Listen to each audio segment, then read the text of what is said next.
Welcome to the Husker247 Podcast. I'm Brian Christopherson. I'm joined by Michael Bruntz wearing his A's hat.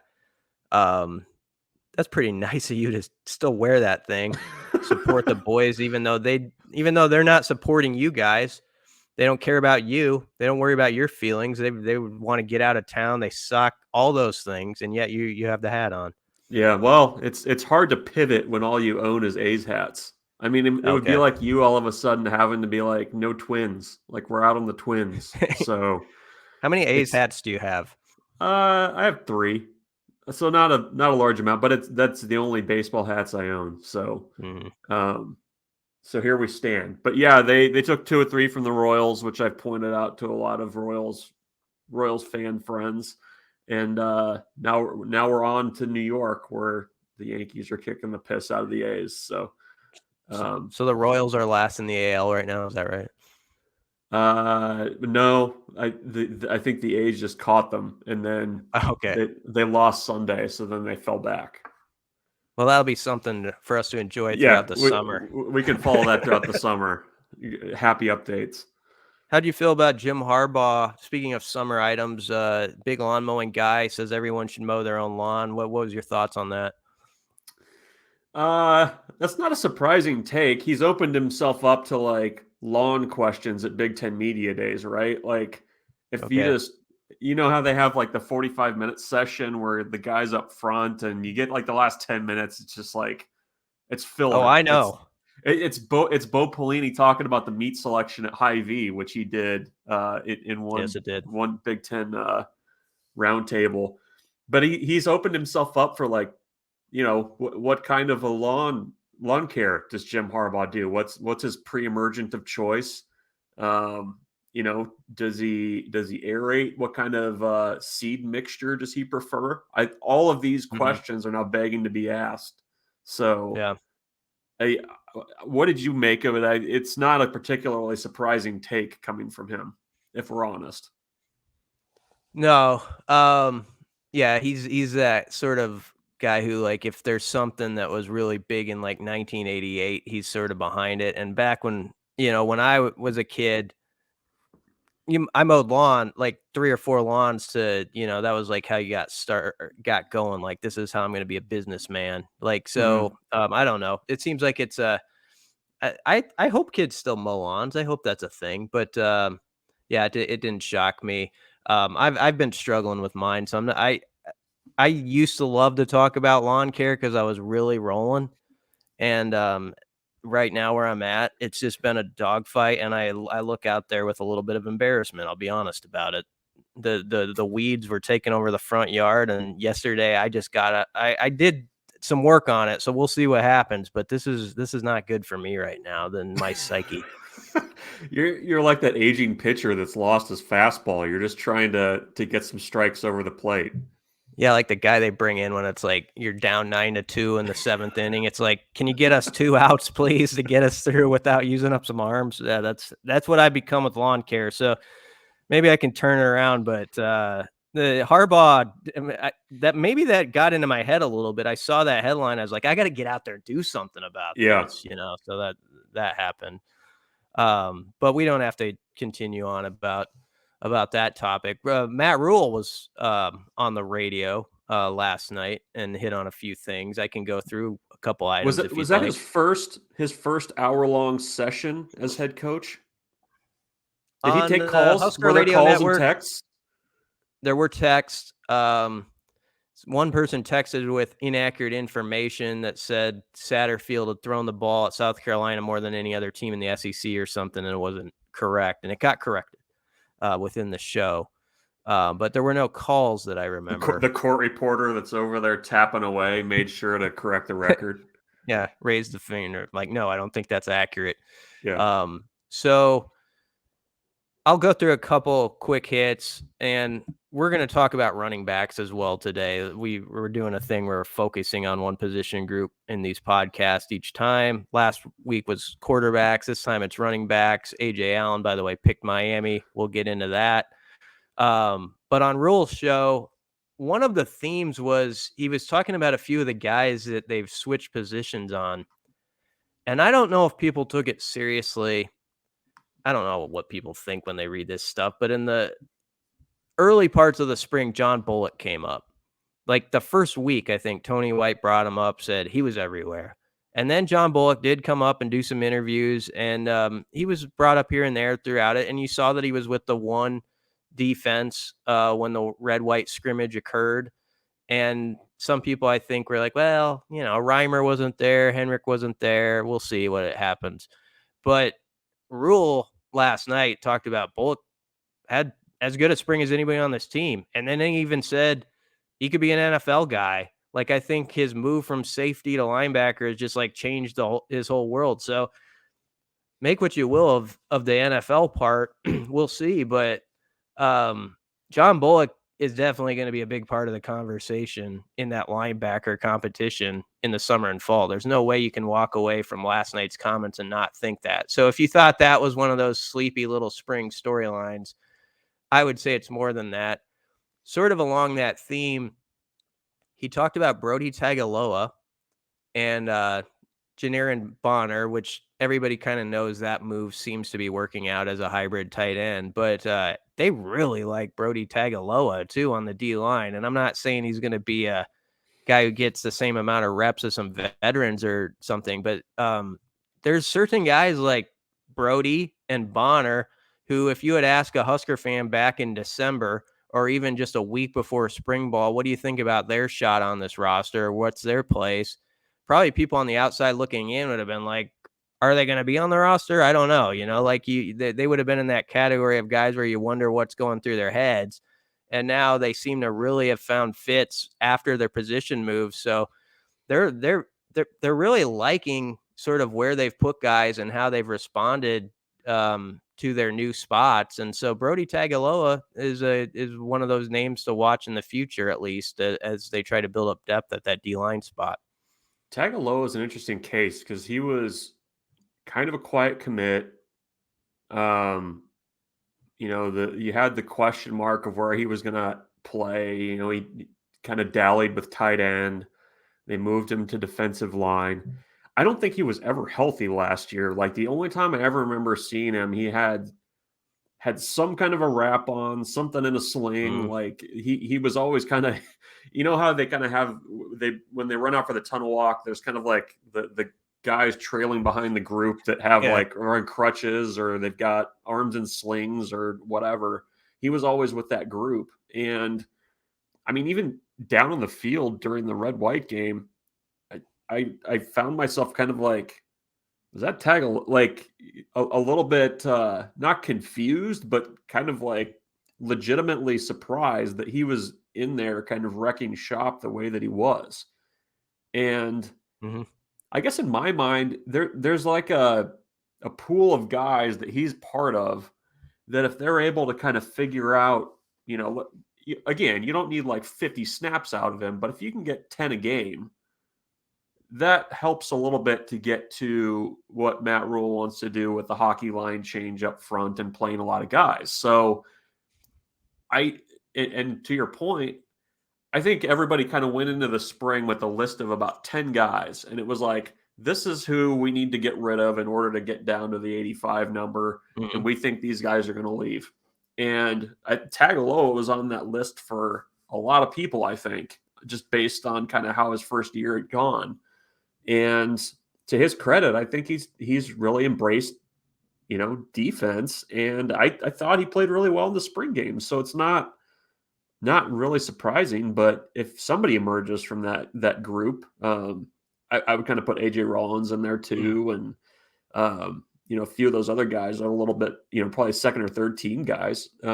You'd feel pretty good about the way that defensive line looks. Yeah, he said last night Rhule thought AJ Rollins could get up to 270 pounds before he's done here on that D-line. And so D-line's pretty exciting. This is not me wanting to hype them up because I think it could be a year or two down the road, but it's just a group of guys. They have so many freshmen incoming and guys like Rollins now and Brody who are redshirt guys who you just sort of are like, man, I kind of am interested if they could be really good in like 2 years depth wise, like if they had a high hit rate on that group. Mhm. So um, I thought that was one of the more interesting parts. And then, of course, Rhule did talk about the roster attrition some and basically just said sort of what he said after the spring game, Bronson, that, you have that honest feedback with guys. This is where you're at right now. And it was a two-way conversation. And, there were certain guys who said, whatever you tell me, like, this is where I want to be, I'm going to be here. And he said, we weren't forcing anyone out the door. But there are going to be some guys who just think like my chances to play now somewhere else, and I got to explore that. And obviously, your mind goes like Casey Thompson first, but AJ Allen as well, and that could even use that as a segue into the running backs. He left for the portal, and then on Monday, actually during the radio show, I think coincidentally announced he was going to Miami, so that's where he's going to play. So he's not in the room, but Rhule, to no surprise, to me at least, is really bullish on that group. And what do you think about it, Bruns, without A.J. Allen, as you look at the running back picture, what you know about him leaving the spring and sort of their past here at Nebraska? What are you thinking? Yeah, I mean, I think when you look at what are now the top 3 guys in that room, and I think AJ Allen was probably like a 2B in that group. Is that fair? Probably. Um, the spring between Gabe Ervin, Anthony Grant, and Ramir Johnson, I think they feel like they have 3 guys that can get some work done in the Big Ten. And 2 of those guys have been counted on a lot. Gabe Ervin, has not yet because of injury, and I don't think he was ever 100% last year either. But they didn't get anybody out of the portal in the winter because they like the depth in that group. I don't think that's changed. I think they really like Ramir Johnson as kind of a guy that can fill in a lot of gaps for them. You keep getting the Emmett Johnson mentions. We haven't really seen him much, so I can't really say too much there. And then you're adding Quentin Ives to the group this summer. That was a little bit of definitely an under the radar recruit that EJ Barthel really has liked for a long time. They're going to add him to the mix. He's a little bit of a bigger back, and even if you see some of the scholarship offers they've made recently in the 24 class, it's for bigger running backs, and I think there's, at least in their minds, a little bit more value to be had with kind of the traditional Big Ten style running back that you think of, kind of running through the slop in West Lafayette on a November afternoon. I mean, I think that's just what they prefer. So that group needs to, I think, be able to show more big play potential than maybe what they have. I mean, we didn't see that a lot at all last season from Anthony Grant outside of his play in Dublin. And I think that to me is the biggest question mark, is whether you have guys in that group that can make a house call once a game that completely change the complexion of the offense and how opponents choose to defend that offense. Yeah, that would be nice. I mean, we didn't see that at all in the spring game. We didn't see that one explosive play that was sort of the highlight of the day. It was all kind of, there was some nice stuff like in the first and second quarter where you saw the O-line get some creases and you'd get 7 to 10 yard runs on a few occasions, but it kind of was limited there. So someone's going to have to prove they can do it. Maybe Anthony Grant sort of has shown that he has that ability to be a home run hitter, or, early in last season, before things sort of went sideways on him. Gabe Ervin, I think, is the fascinating part because I have an open mind about him. I do sense there's some skepticism from like fans and stuff about like, is he as good as the coaches think he is? Like I think I don't think I'm misreading that. Do you? No, I think you're right. I mean, I think kind of what you're operating off of is you have fans and people that follow this program who they've seen some of these guys, and they've formed opinions on some of these guys based on past play. And the coaching staff is basically starting pretty much from this year with a clean slate with these guys and going off of 15 practices and whatever they've seen in winter conditioning. So, um, it's kind of that balance. And I think it's not as strong, but similar skepticism to the way people kind of reacted whenever Matt Rhule was talking about the offensive line and struggles last year and how he didn't think that they, were part of the problem. So I think for a lot of fans, that running back room is kind of in show me mode. They need to prove a little bit that they're, more of what the Matt Rhule and his staff are seeing, and not so much of maybe what we've seen the past couple of years with some of these guys. And I guess that's fair. At the same time, it's a completely different set of circumstances that they're operating under now. Kind of a side topic, but it'll be interesting in a couple years maybe if this would get revisited, for this first off season with Rhule and Lincoln with the running backs. I think he really genuinely thinks they've got a good group, but he says like I'd put them up against, I don't know what the Big Ten has, but I like what we have. And then when you hear him talk about the O-line, I do think there's belief in the potential there, but I'd be curious as time goes on if he'll would talk more about as a coach in your first year, how much of that is that true thinking like, yeah, these guys can actually do this, or the part where you're just trying to build belief in them with the narrative of whatever's been out there doesn't have to be the case. Like whatever's been said about the O-line last year, all that's floating in the wind. You don't have to buy into that. Like you can play this game and really sort of almost like a psychological part, with the group, like trying to get guys to believe like Bryce Benhart, like you are a next level player if you just believe it. And so I wonder if a year or two I'll talk more about sort of what it was like this first off season of trying to kind of get guys in a certain mindset where it's like whatever's been written or said on the radio or you hear fans thinking about your game, they're sort of like you can change that because you're different than that. And I think there is some value to that as a head coach, whether it's genuine or not. And I think I will take him at his word that it is, but just believe in yourself. Let's pump these guys up, Ted Lasso style, I guess. Yeah, well, and Matt Rhule has even admitted that when he's talking to the media, he's talking to his team, he's talking to his players.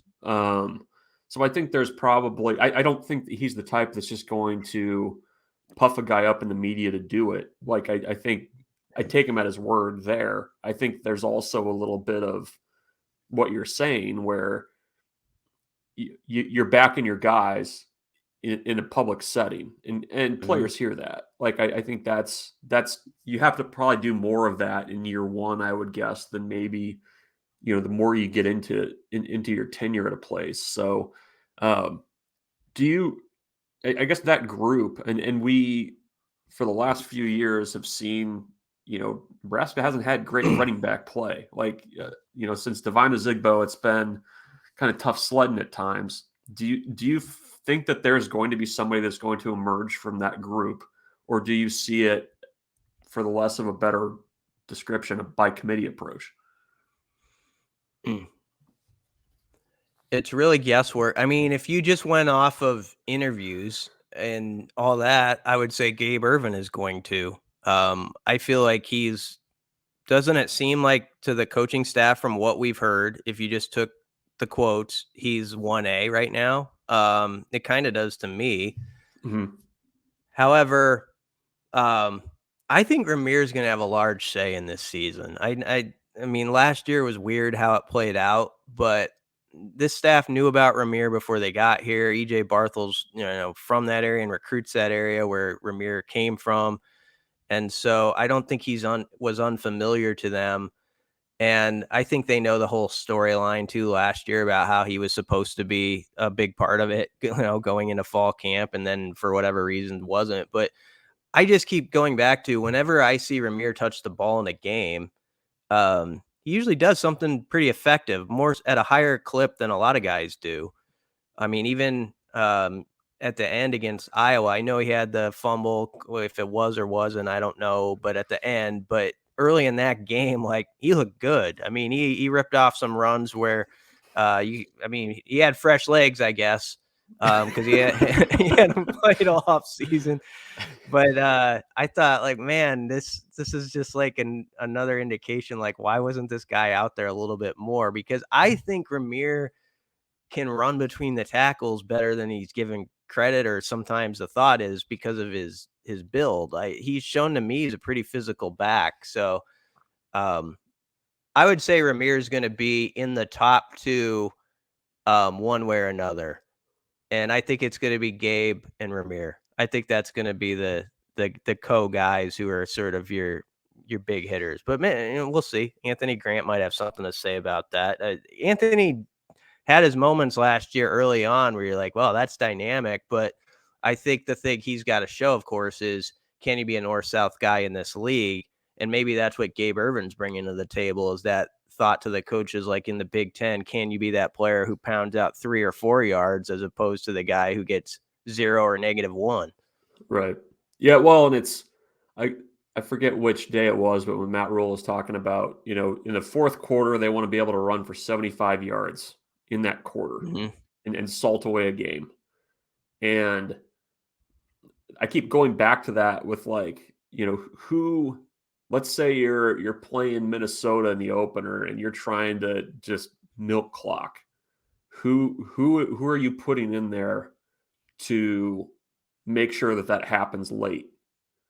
And to me, it's that guy, that the Ramir Johnson type game where you're okay with 4 or 5 yards or 3, and I think that to me is the biggest question, as you kind of get into, like, okay, how's this going to shake out? Is it? I agree with you. It seems to me like, based on what we saw last season, that Ramir fits that bill, and I think Gabe Irvin can be, if given the opportunity to do that. That got me thinking, like, people, if they were to wonder, like, okay, can Ramir do it in the Big Ten? Like, can he be that guy who's like a Big Ten back? I think he can be. But if you go back a couple years, I'm pretty sure I'm remembering this right.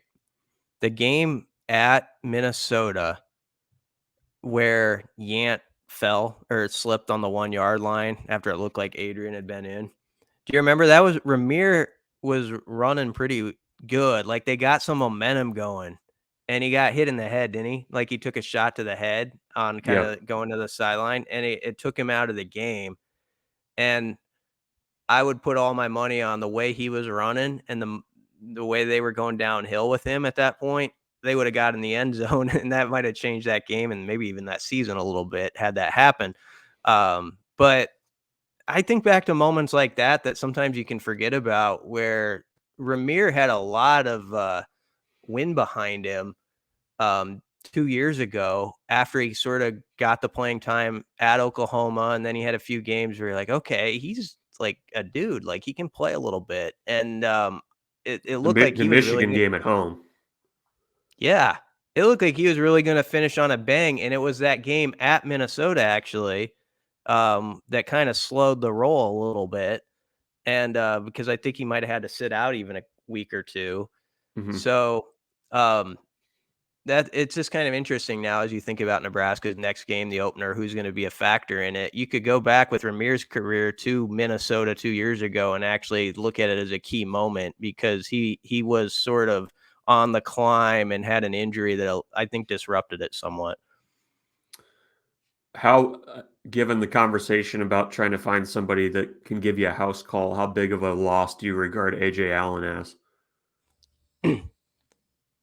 I'm not going to downplay it, because we've spoken that we liked his possibilities. I do think it's taken on it's gone into a different world than it belongs with some of the conversations where, he's not Walter Payton yet. Let's see, like, he carried it 33 times, I think, and played 70 snaps total offense last year before the injury.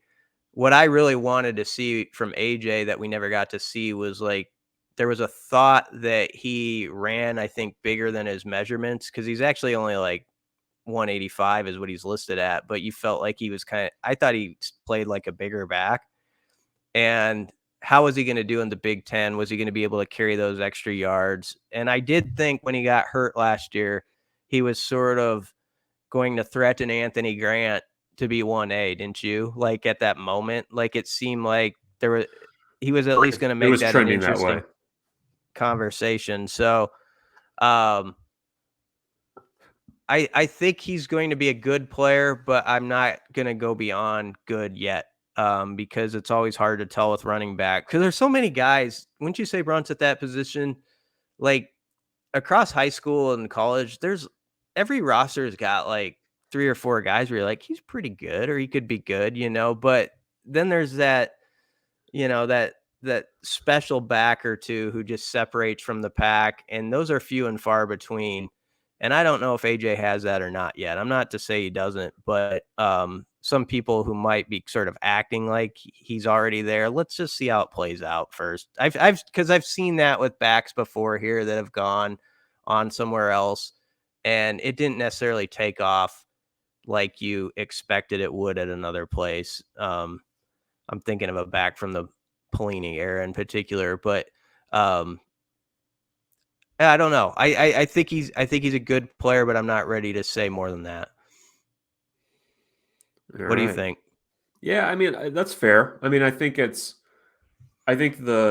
sample size, and I think we kind of talked about this the other day. I think the sample size is a little inflated in the minds of Nebraska fans. I think you could see kind of where things were potentially heading with him. Like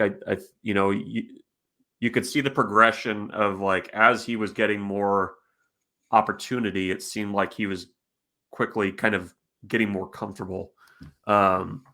His style of running, I think, probably lends itself to being a little bit more of a bigger play back, but it's still, around 30 carries. That's what we saw. So, I think it's an interesting situation at Miami. I think they took another running back out of the transfer portal yesterday too.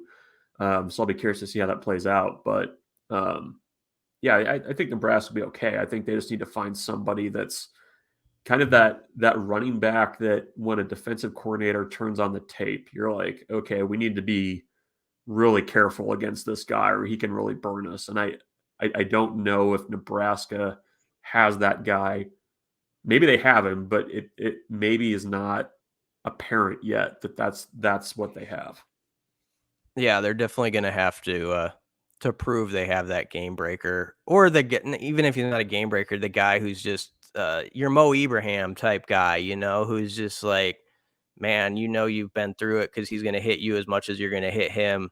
And if they found that guy, that would work. Like that type of guy who's just a constant drumbeat, for the entire game. And by the third or fourth quarter, you feel it. And maybe that's what Gabe Ervin's going to be. We'll see. This staff seems to see the potential in him. But that's sort of our thoughts on the running back right now. Should we take a break and just come back with maybe talk a little hoops and baseball? All right. All right. Welcome back. We'll start it off with we have talked a little bit about basketball, but I'm going to just go a little bit more in on Josiah Allick, who we did an interview with on Sunday. And I like this get the more I think about it. Bruns, he's a 6'8" guy from Lincoln, but he's just sort of a junkyard dog. I think like he takes a lot of pride in like coaches coming up to him and saying after the game, you play at that max effort level. And I really appreciate that. So he's planning on bringing that. But the biggest thing about him is he's been playing with bad ankles.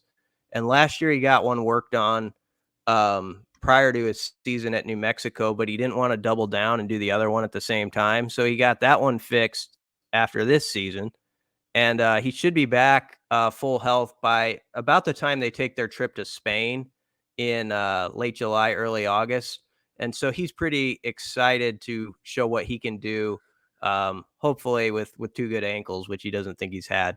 And also, I kind of get a shot back at Missouri, Kansas City. He was more involved in the offense. He had 15 points one year he averaged, and then like 12.7 or something the other year.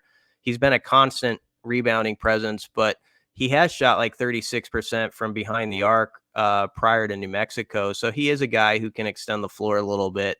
And, if he can get that going a little bit, he could be a big factor. So anyway, that story's up on the site so people can read it up on what he has to say. Obviously, he's the brother of Becca Allick, who's on the Husker volleyball team. And there's excitement in the family about them both being here. And he calls her Mini Me. And they have the same curls, same intensity, all that sort of stuff. So people can read up more on that. Let's finish it off with Husker baseball. They got one of 3 at Maryland, and I know the Sunday did not go well, but I'll be honest, Bruns, going into that, I kind of thought they need to at least get 1 of 3, and then you move on and they got a shot down the stretch. What are you thinking? Yeah, a lot of people ask me going into that series, like, what can they expect? And it's like, well, just don't get swept. Like that's basically where things are. So there's 2 more weekends left of conference play. Nebraska has Penn State at home this weekend. That go to Purdue to finish things up. They're basically I think it's a 4-way tie for 5th place right now in the league. One of those teams that they're right there with is Purdue. Penn State's a little bit farther down the standings, but if Nebraska handles its business as you would expect them to do against teams like Penn State and Purdue, they probably shouldn't have too many stressful minutes going into the Big Ten tournament. That being said, on Friday, you had Emmett Olson take a line drive off his foot. Will Bolt said that he initially feared that it was broken. It's not broken, but he's throwing a bullpen. We're recording this on Tuesday morning. He's throwing a bullpen today. Well, they'll have a better sense of kind of where he's at for the Penn State weekend. Getting back-to-back strong starts from Olson and Kamenska are basically the key this weekend against Penn State. Penn State has historically not been a very good hitting team. They're hitting better this year. They always seem to have guys who are look like they're 27 and can actually pitch pretty well. You don't want to you've got Joe Smith from Harrisburg and they're pumping 94, something like that. But that's just where they are. They have to handle their business. They got the weird thing with Creighton tonight where they're finishing up the game from a month ago, and then they're playing the midweek. And I'm eager to see what kind of enthusiasm there's going to be from either team to win those games, because both teams are playing to make their conference tournaments. They have very important weekends coming up, and the at-large bid is not there for either of them. So the map is pretty clear laid out there. What inning is that in? 8th? We in the 8th? 7th, I believe. Gabe Swanson is batting. The bases are loaded. You got your book open? Yeah, I'm looking through my book here. But yeah, Creighton had actually just made a pitching change, and there was some question about whether or not the pitcher had been announced before the lightning struck. And the last I understand is that they had announced the pitcher, so he has to stay in and face one batter. And Nebraska's already used, I believe, 4 pitchers that are unable to come back. So it'd be awesome if there's a confrontation about that, right off the bat. Bolt is just furious about it. Well, there was some back and forth, and it's funny too. All Nebraska needed was one more batter, because I in my heart of hearts believe that Creighton would have been absolutely fine with that game going final after 7, regardless of the outcome. And instead, they have to play at 5:00 and then come back and play at 7. So we'll see how that goes. But yeah, it's Penn State's the where Nebraska's focus needs to be, and see if they can get it done in the final home series. That's always an interesting dynamic to me, though, because I understand that where there's a challenge if you're a coach at Nebraska. The big picture wise, what really matters is this weekend and the Big Ten play. You Yeah. also know that you get dented publicly pretty big whenever like they've had a rough go sort of against the in-state schools this year, so you'd like to get a couple of those games, and yet you don't want to use up your dudes tonight. I understand. Yeah. It's well, and so Nebraska actually has Shea Shanneman in the game. Like he was the last Mm. Nebraska pitcher to throw a pitch a month ago. And he's coming off of what, a 97 pitch relief outing against Maryland on Saturday. So I can't imagine that he's probably going to throw all that much today, if at all, in either game. But yeah, it brings in a little bit of a different kind of gamesmanship, I guess, when you're having to pick up a game from a month ago. This is a silly thing, but finishing up here, I think about, is Nebraska better off in a certain part of the bracket? Have you thought about like what I'm saying for the Big Ten? If Maryland is the 1 seed, are they Yeah. better off like if they're actually the 4-5 and they would throw their second guy, or I mean maybe you'd throw your third guy if you were like the 6 or 7 seed or some 3 seed or whatever, Yeah, and save a guy for Maryland. I don't know. there's so much potential like fluctuation in the standings the last 2 weeks. It's kind of interesting. It's not Like, worth it talking about. no, it is. Like, I mean, Maryland, I think, is a team that you probably don't want to see in a tournament setting just because they just hit the piss out of the ball. They also play Mhm. in a little league field. We found out this weekend, but I think beyond that, I mean, I think the tournament should be fairly competitive. I mean, you've got Indiana that's kind of been all over the place. They were talked about as a potential regional host. Iowa apparently has gambling issues on their Yeah. roster right now with their best offensive player not being able to play. So there's that going on. Michigan State's, I think, played better than a lot of people expected. Then you have just this group of like Michigan, Illinois, Nebraska, Purdue, and I'm trying to think if there's anybody else right there, kind of in that 5 spot. So it should get clear. And oh, by the way, you have the Big Ten scheduling. So like Illinois only has one more conference series left. Like they're done after this weekend. They play like a meaningless non-conference game or Huh. series the last weekend. So it's interesting. Nebraska obviously needs to get to Omaha. We'll put it that Yeah, way. just I get think, in. yeah, Just get in first off, and obviously you're not playing. You can't play the game to set up yourself for seeding, and nor is it maybe advantageous. I was just thinking about that, like if it was better off actually being in the bracket with Maryland and getting them earlier, or not. But yeah. Well, it's true. I on mean, their like side of the bracket. in a setting like that, if you win the first 2 games, I mean, you're set up really well. Like, Yeah, that's what I was thinking. I was thinking like if you're the 4 or 5 seed, I'd rather just take my shot at Maryland and try to win that first game. Hopefully your second pitcher's up for it and you take your crack at them. And then if you pull that off, you're cooking with gas, you got a real shot, as opposed to the other way. But who's to say? I just think if you could ding Maryland in like the second game there and give them a mhm. loss and they have to play through the bracket a bit. But first 13's off, the as you say, get there. yeah, I want to say 13's the number to keep in mind. That's typically been where if you get to 13 conference wins, you're usually a shoe in for the tournament. So What are they at um, now? they're at 9, I believe. 9. I should know this. And take rain out of the equation. Take a rainy day on the last Sunday out of the mix this year. Well, yeah, I mean that the Big Ten schedule makers having Nebraska go to Purdue the last weekend. They're 10-8 right now in Big Ten play. Okay. My apologies. So, yeah, hopefully they don't have any TARP discussions. Yeah. That last weekend.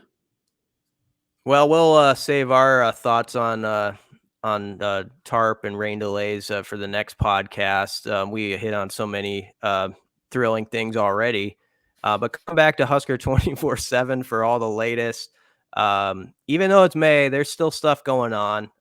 There's still there's late walk-ons joining the program and stuff like that, and We'll be covering it every day, covering baseball, basketball, football, all the stuff. So come back for all your Husker coverage.